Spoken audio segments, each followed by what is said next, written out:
शरद पवार आणि अजित पवार आज पुन्हा एकत्र पुण्यातील साखर संकुल येथे कृषी क्षेत्रात एआयच्या वापराबाबत बैठकीला दोन्ही पवार उपस्थित।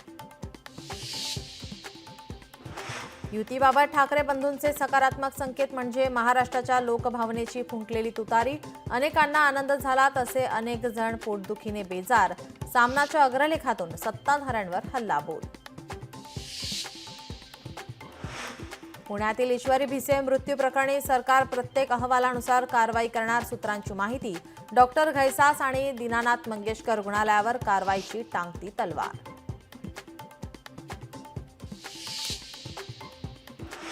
ईश्वरी भिसे मृत्यू प्रकरणी पुणे पोलीस आज डॉक्टर घैसास यांना पाठवणार नोटीस। डॉक्टर घैसास यांची होणार चौकशी।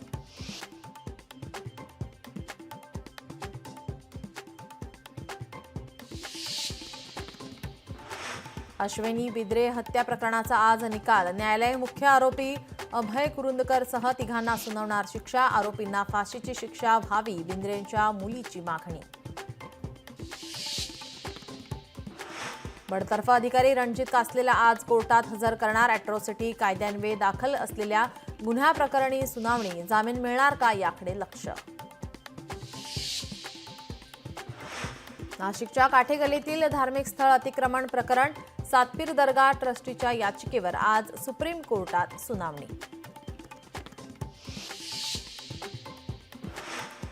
म्हाडाच्या घरांच्या किमती कमी होणार। किमतीचे नवे सूत्र ठरवण्यासाठी प्राधिकरणाकडून त्रिसदस्यीय समितीची नेमणूक। पुढील 3 महिन्यात समिती सादर करणार अहवाल। महाराष्ट्रावर पाणी टंचाईचे महासंकट। गावखेड्यांमध्ये पिण्याच्या पाण्याची तीव्र टंचाई। 358 गावं आणि 1026 वाड्या वस्त्यांना टँकर्सद्वारे पाणी पुरवठा। राज्यात उष्णतेचा पारा 40शी पार। विदर्भ मराठवाड्यातील काही जिल्ह्यांना उष्णतेच्या लाटेचा इशारा। वाढत्या तापमानामुळे नागरिकांना घराबाहेर पडणं कठीण।